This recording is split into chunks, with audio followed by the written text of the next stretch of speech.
Sa gabi ng Pasko, kapag ang mundo ay bumabagal at ang mga ilaw ay kumikislap ng tahimik sa kalayuan, may isang pagbabago na nagaganap sa ilalim ng ibabaw. Hindi ito kapansin-pansin para sa lahat. Hindi para sa lahat. Pero para sa Taurus, may ibang bigat ang sandaling ito. Hindi ito tungkol sa swerte, at hindi rin ito tungkol sa mga biglaang himala na dumadapo mula sa langit. Ito ay tungkol sa tamang oras.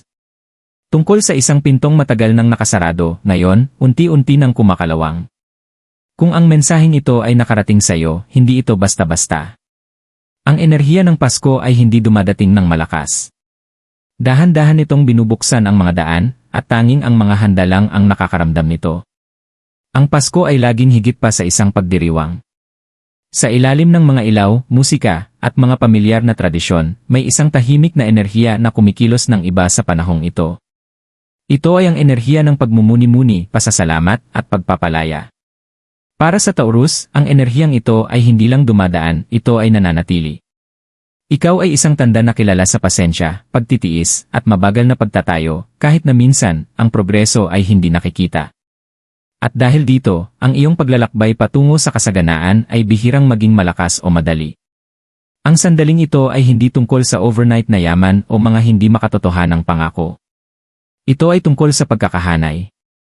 Tungkol sa universo na kinikilala ang mga pagsisikap na tahimik mong isinasagawa at tumutugon sa paraang akma sa iyong kalikasan. Ang enerhiya ng Pasko ay nagbubukas ng mga pintuan na hindi kayang buksan ng lohika lamang. Isang pagbabago sa pananaw, isang bagong pagkakataon, o isang pagkakataon na dumarating ng tahimik imbes na dramatiko.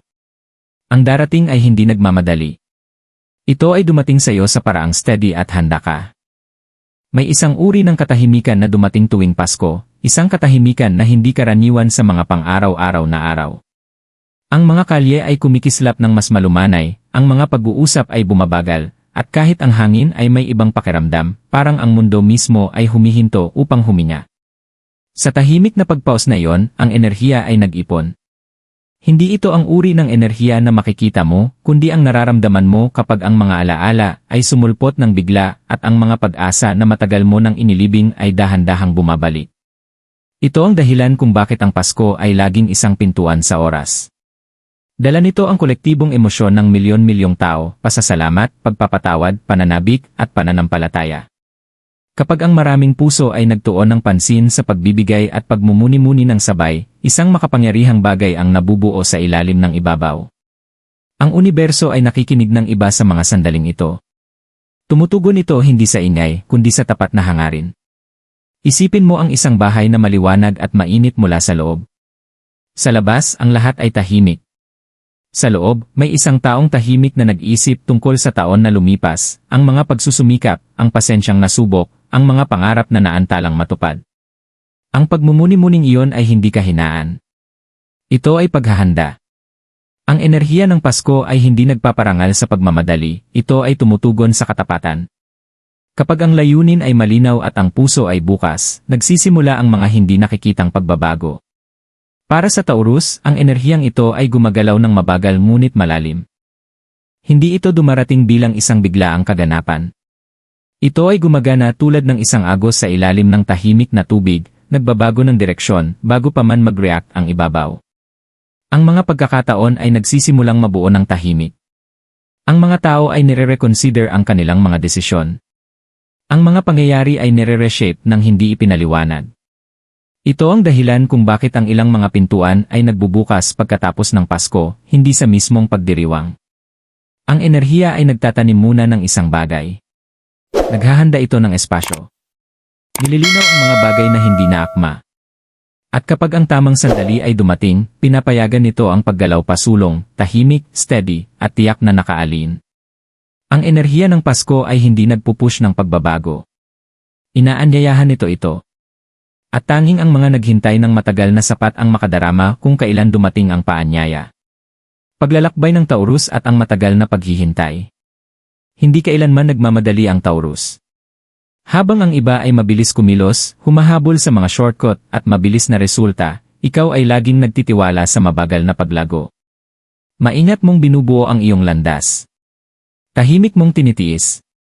At kadalasan, walang nakakakita kung gaano kalaki ang pasensya na kinakailangan upang manatiling matatag kapag ang progreso ay tila naantala. Ito ang bahagi ng iyong paglalakbay na bihirang makilala, ang matagal na yugto ng paghihintay. May mga sandali na tila hindi napansin ang iyong pagsusumikap. Kapag ang iba ay umuusad ng mas mabilis, kahit na may kaunting consistency. Kapag ang mga oportunidad ay dumaan na malapit na, ngunit hindi kailanman sapat na malapit upang hawakan. Hindi nagrereklamo ang Taurus sa mga sandaling ito. Sa halip, ina-adjust mo ang sarili mo. Binubuhat mo ang responsibilidad. Patuloy kang lumalabas kahit na nawawala ang motibasyon. Ang tahimik na pagtitiis ay nagiging isang ugali, at sa paglipas ng panahon, ito ay nagiging lakas. Ngunit ang paghihintay ay nagbabago sa isang tao. Ito ay nagtuturo ng tamang pagpili. Pinapalakas nito ang kamalayan. Nagsisimula kang maramdaman kung ano ang hindi para sa iyo, kahit na ito'y mukhang promising. Natututo kang lumayo sa mga bagay na hindi nakaalin, hindi dahil kulang ka sa pagnanasa, kundi dahil pinahahalagahan mo ang katatagan higit sa kasiyahan. Ang disiplina na ito ay hindi aksidente, pinaghahandaan ka nito para sa susunod na hakbang. Ang universo ay tumutugon ng iba sa mga taong naghihintay ng walang pagkabigo. Ang enerhiya ng Taurus ay may bigat dahil ito ay consistent. Bawat pagkaantala na naranasan mo ay refine ang iyong timing. Bawat pause ay nagturo ng pagpipigil. At bawat kabiguan ay nagsanay sa iyo upang kilalanin ang tunay na halaga kapag ito ay dumating. Ito ang dahilan kung bakit ang mga pagkakataon para sa Taurus ay bihirang dumating ng magulo. Dumarating sila ng tahimik, akma sa iyong buhay at hindi nagiging sanhi ng kalituhan. Ang yugto ng paghihintay ay hindi kailanman isang parusa. Ito ay pagkakaalin.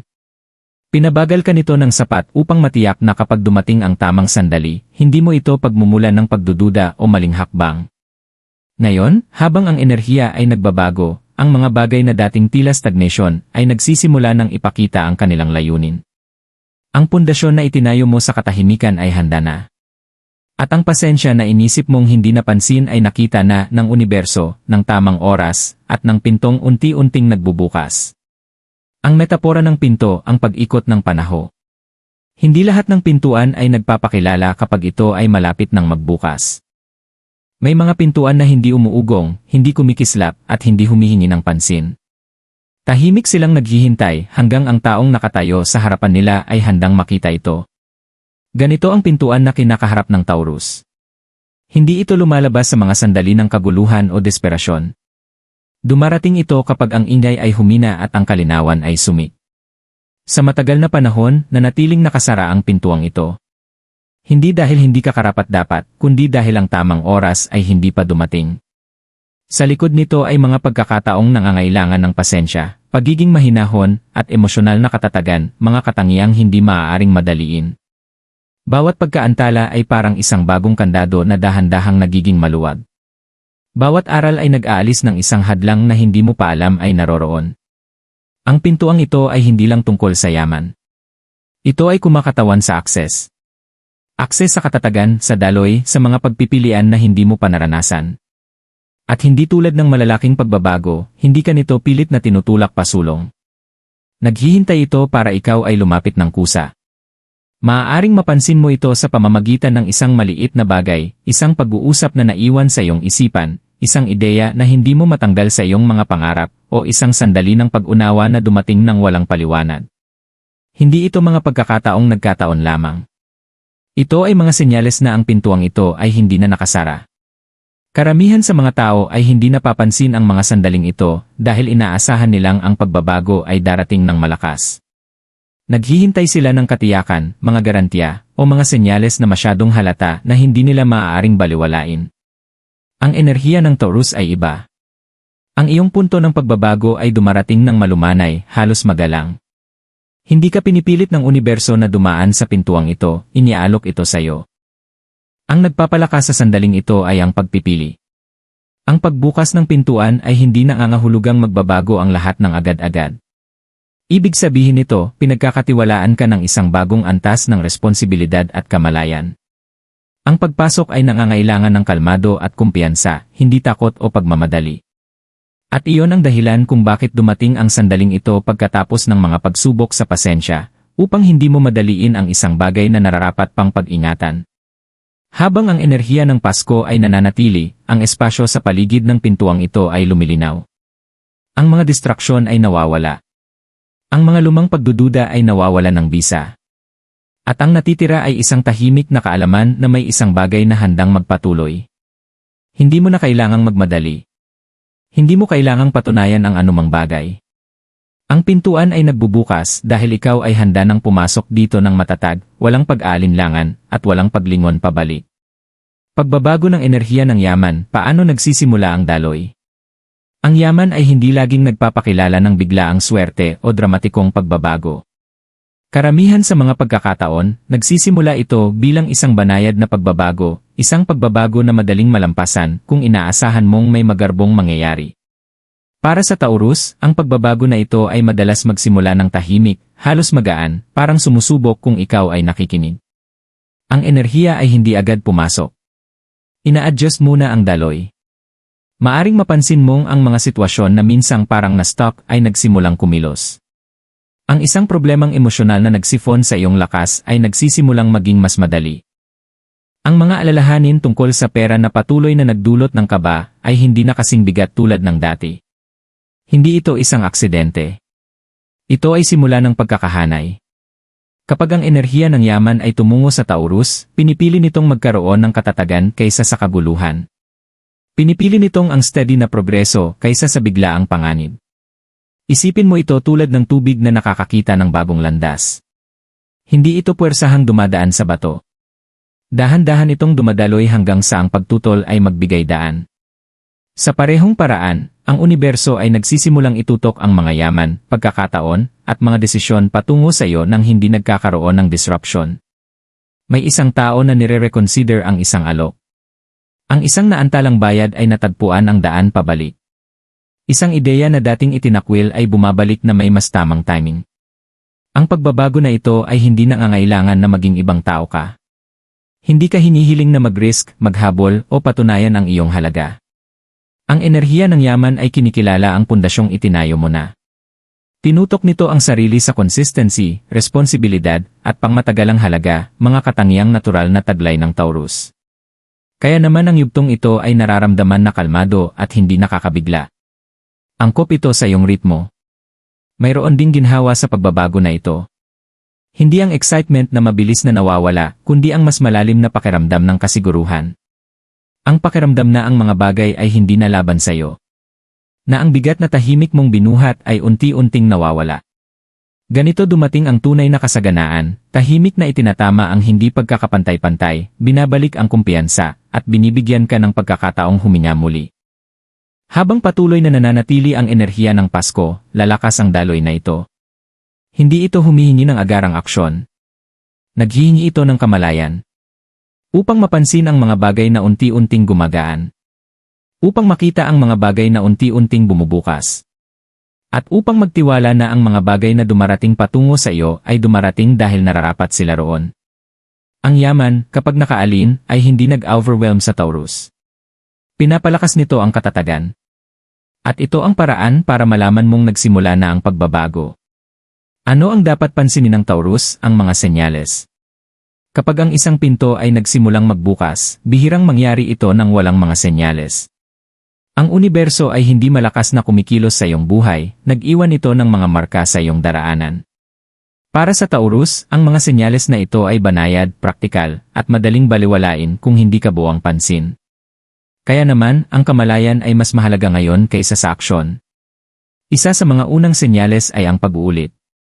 Ang isang kaisipan ay paulit-ulit na bumabalik, kahit na sinusubukan mong i-ignore ito. Isang ideya na dating hindi ka panipaniwala ay biglang nagiging posible. Isang pangalan, isang lugar, o isang pag-uusap ang muling lumilitaw sa mga hindi inaasahang paraan. Hindi ito mga distraksyon. Ito ay mga paanyaya na nagsasabing maglaan ka ng mas malalim na pansin. Isa pang senyales ay ang pagpapakita ng mga tao. Maaaring may mag-abot sa iyo pagkatapos ng mahabang katahimikan. Ang isang kaswal na pag-uusap ay maaaring magdala ng mas malalim na kahulugan kaysa sa inaasahan. Maglaan ng pansin sa mga bagay na tahimik ngunit makabuluhan. Ang mga pagkakataon na may kinalaman sa yaman na nakaalin sa enerhiya ng Taurus ay hindi nagdudulot ng presyon o kalituhan.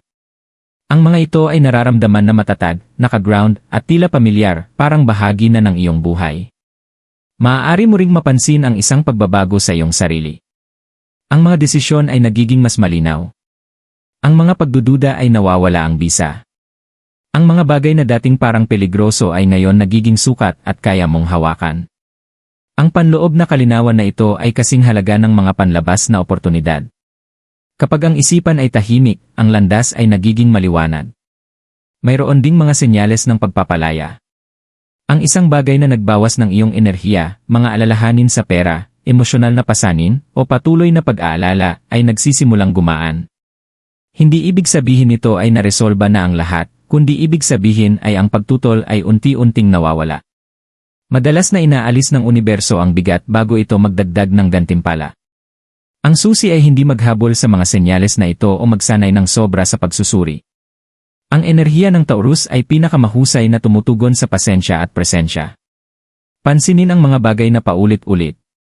Pansinin ang mga bagay na nararamdaman na nakaalin kaysa sa nakaka-excite. Pansinin ang mga bagay na nagdudulot ng kalmado kaysa sa pangangailangan ng pagmamadali.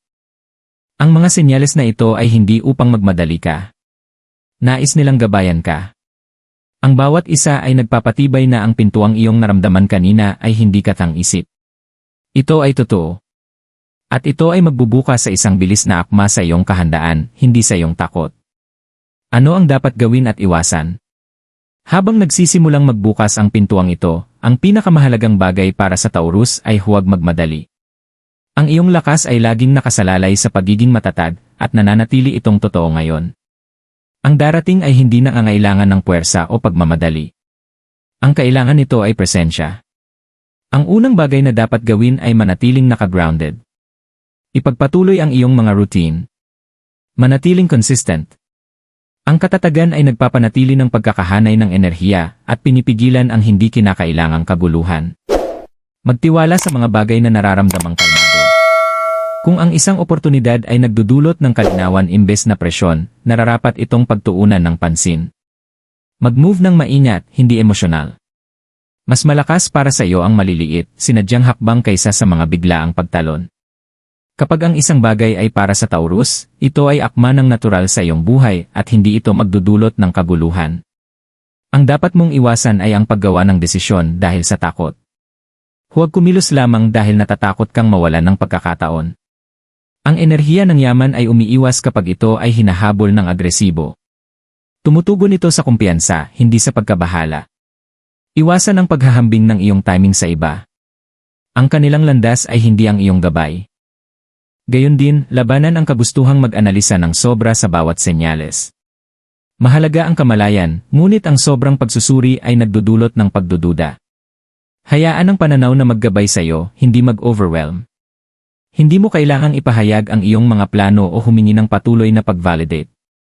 Ang tahimik na paghahanda ay mas epektibo kaysa sa malalaking intensyon. Pinakamahalaga, iwasan ang pagbabalik sa mga lumang pagdududa. Ang yugto ng paghihintay ay nagsanay sa iyo upang maging maingat, ngunit hindi ito ang oras para tanungin ang iyong halaga. Nagawa mo na ang iyong mga hakbang. Napatunayan mo na ang iyong pasensya. Ang hinihiling sa iyo ngayon ay simple, ngunit makapangyarihan, manatiling bukas, manatiling matatag, at magtiwala sa kung ano ang magbubukas ng hindi pinipilit. Ang pintuan ay magbubukas ng maayos kapag ito ay nilapitan ng may kalmadong katiyakan. At Taurus, ang sandaling ito ay tumutugon ng pinakamahusay sa bersyon ng ikaw na marunong magpatuloy ng walang pag-aalinlangan, mabagal, tiwala, at walang takot. Habang ang panahon ay lumalalim at ang ingay ng pagdiriwang ay unti-unting humuhupa, ang natitira ay kalinawan. Dito madalas lumitaw ang mga pinakamahalagang sandali, hindi sa excitement, kundi sa katahimikan. Para sa Taurus, dito lumalalim ang iyong pag-unawa. Ang pintuang iyong naramdaman ay hindi kailanman nilalayong magmadali ka o mang-overwhelm.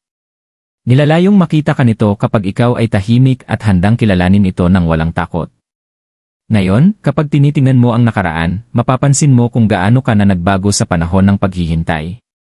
Ang mga pagdududa na dati parang mabigat ay hindi na nakokontrol ang iyong mga desisyon. Ang pressure na naghubog sa iyong pasensya ay naging kumpiyansa. Hindi ito aksidente. Ito ay patunay na ikaw ay inihahanda, hindi pinaghihintay. Hindi lahat ay makakapansin ng pintuang ito. Ang iba ay lilipas lamang dito, naabala sa ingay o impatience. Ngunit Taurus, ang iyong lakas ay laging nasa iyong kakayahang magpahinga, magmasid, at magdesisyon ng maingat. Iyon ang dahilan kung bakit ang sandaling ito ay nararamdamang tahimik imbes na dramatiko. Akma ito sa kung sino ka ngayon. Habang ang enerhiya ng Pasko ay natatapos ang gawain nito, magtiwala sa mga bagay na nararamdamang nakaalin. Magtiwala sa mga dumadating ng tahimik. Hindi mo kailangang pilitin ang mga kinalabasan o maghabol ng katiyakan. Ang para sa iyo ay dumarating ng matatag, ng walang pagtutol.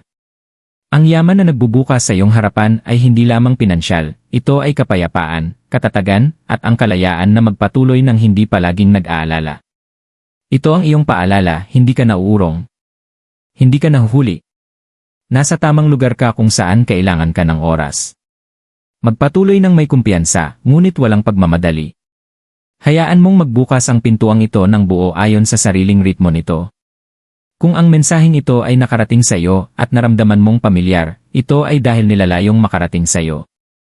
Maglaan ng sandali upang kilalanin kung gaano kalayo ka na. Mag-iwan ng isang tahimik na tanda ng pasasalamat sa mga komento, at tandaan, ang magsisimula ngayon ay itinayo upang magtagal. Taurus, ang pintuan ay bukas na, at handa ka nang dumaan dito.